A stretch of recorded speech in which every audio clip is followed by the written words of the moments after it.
Dans cet exercice, nous disposons de deux repères. Un repère descendant et un repère ascendant. On nous demande de déterminer lequel de ces deux repères a été utilisé pour établir l'équation suivante. Pour cela, on se place à t égale 0. Et on remplace donc t par sa valeur dans l'équation suivante.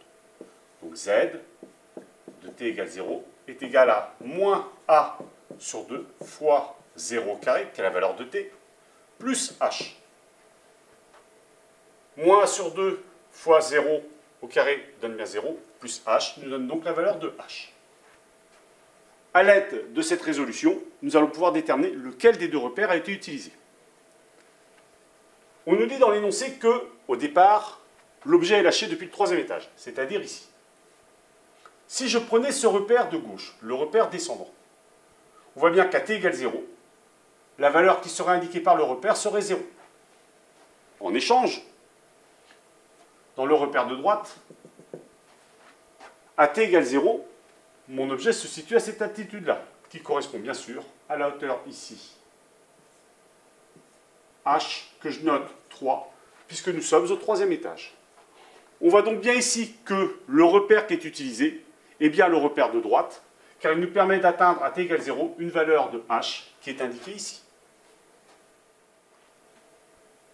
Dans la deuxième question, on nous demande d'établir la composante du vecteur vitesse Vz de t. Pour atteindre l'expression de Vz de t, on a vu dans le cours qu'il faut dériver le vecteur position. Comme ici, nous sommes sur un mouvement sur un seul axe, l'axe vertical, Vz de t va être égal à la dérivée de la position verticale, donc dz de t, par rapport au temps. Ce qui nous donne ici, si je fais l'expression ici, j'ai bien moins a sur 2, et la dérivée de t au carré est bien sûr de t.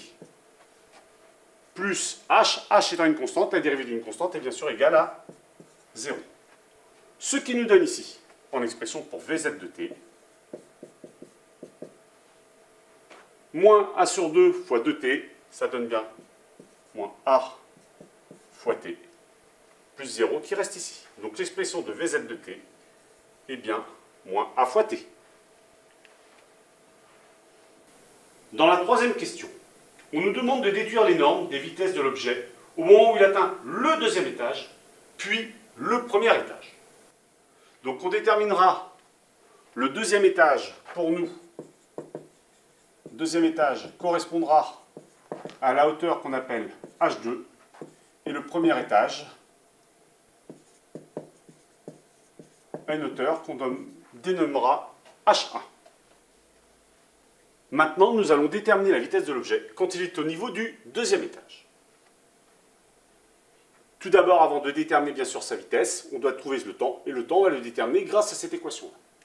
Je vais noter ici z de t indice h2 pour dire c'est le temps quand on atteint la hauteur h2.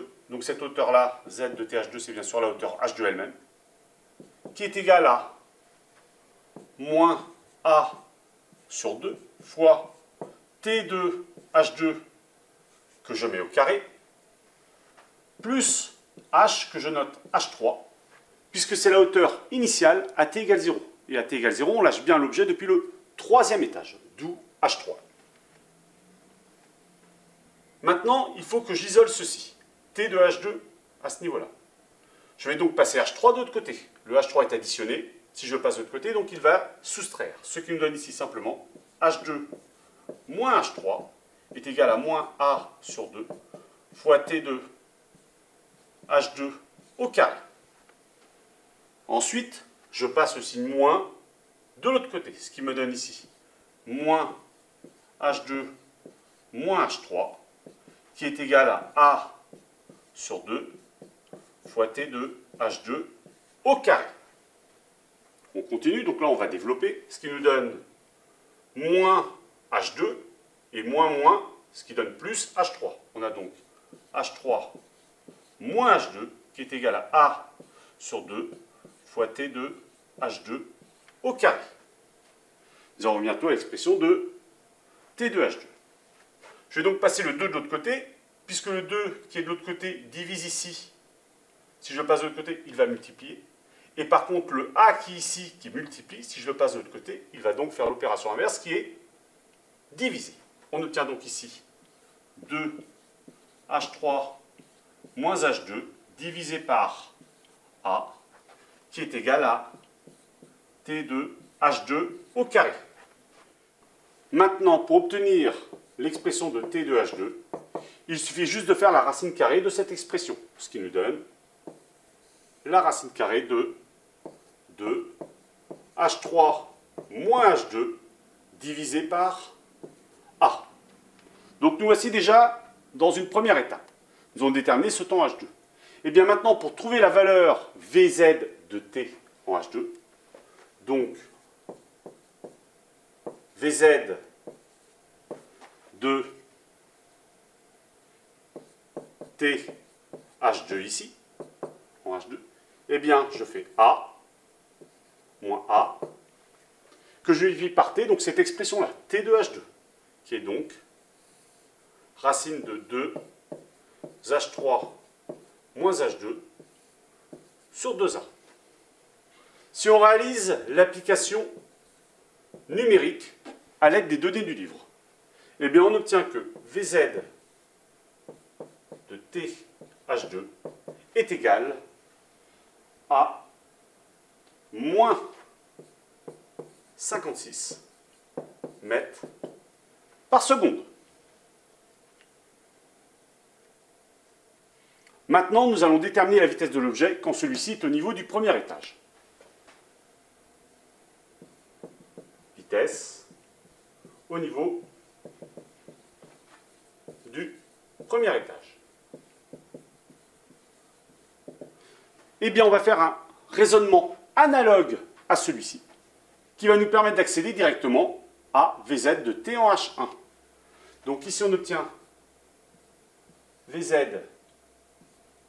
de TH1. Donc quand on se situe à l'altitude H1, niveau premier étage, eh bien ça va être égal à quoi? À moins A fois la racine carrée de 2H3, puisque H3 correspondait bien à la position initiale. Et on va faire moins ici. Là, on avait moins H2 parce qu'on était au deuxième étage. Donc on va faire moins H1 puisqu'on est au premier étage. Le tout divisé par A. L'expression ne change pas fondamentalement.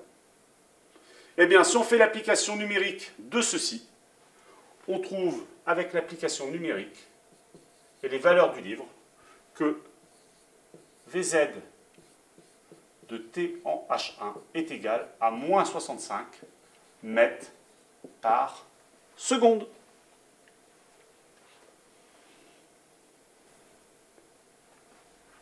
Dans la dernière question, on nous demande de déterminer la durée de la chute jusqu'au sol. Eh bien, quand l'objet arrive au sol, si on regarde bien au niveau du repère, Z, quand on est au sol, eh bien, ça vaut bien 0, puisqu'on est au niveau du repère. Et comment déterminer cette valeur de temps? Eh bien, on va réutiliser cette expression-là. T au niveau du sol, c'est égal à quoi? Eh bien, c'est égal à la racine carrée de 2 fois H3 moins notre hauteur ici, ça va être la hauteur au niveau du sol. On a dit que la hauteur au niveau du sol, c'était 0. Donc H3 moins 0 divisé par A. C'est-à-dire T sol est égal à racine de 2H3 divisé par A. On réalise donc l'application numérique, ici, avec les données du livre. Donc T sol, qui est égal à racine de 2 fois donc la hauteur de la tour Eiffel, qui est 276 mètres au troisième étage, divisé par A, donc qui est l'intensité de pesanteur, l'accélération qui est 9,8.